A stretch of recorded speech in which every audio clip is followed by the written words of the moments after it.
Avec ce graphique, nous allons parler de la GFP, qui est une protéine très importante pour visualiser des structures dans les cellules.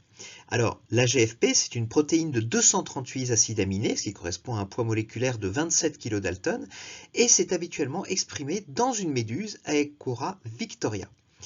Et ici, nous voyons le spectre d'absorption de la GFP et son spectre d'émission. Alors, ce n'est pas tout à fait la même GFP que celle de la méduse, c'est la eGFP, donc Enhanced GFP en anglais.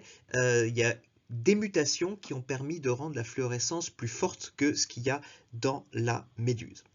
Alors nous allons comparer le spectre d'absorption et le spectre d'émission de cette protéine fluorescente et qui n'est pas la même.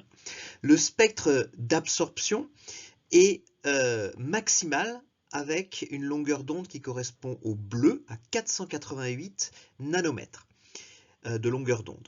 Et donc, lorsque on souhaite voir de la GFP sur un échantillon, eh bien, on est obligé de l'illuminer avec une lumière bleue pour qu'il y ait une excitation de la fluorescence de cette GFP.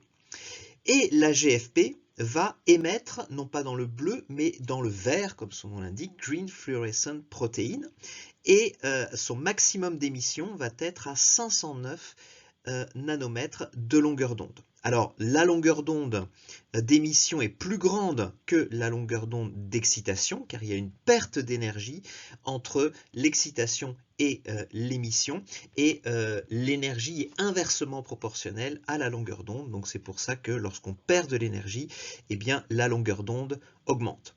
Donc, lorsqu'on va exciter un échantillon, par exemple sous un microscope à fluorescence en bleu, eh bien la GFP va fluorescer en vert.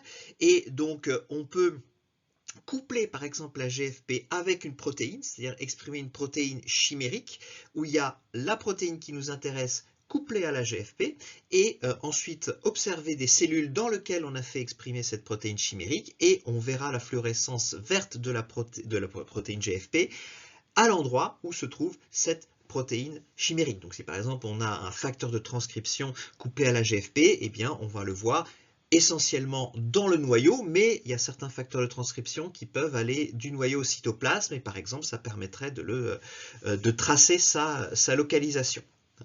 Également, la GFP peut être utilisée comme gène rapporteur en tant que tel, c'est-à-dire que pour étudier par exemple des promoteurs, on va mettre un promoteur d'un gène d'intérêt en amont du gène codant la GFP et on va pouvoir mesurer la fluorescence de la GFP qui va nous donner indirectement la transcription qui a été réalisée grâce aux séquences régulatrices qu'on a mis dans le promoteur. Donc c'est un outil extrêmement utile qui rend beaucoup de services pour les chercheurs en biologie cellulaire et en biologie du développement, et il faut bien la connaître.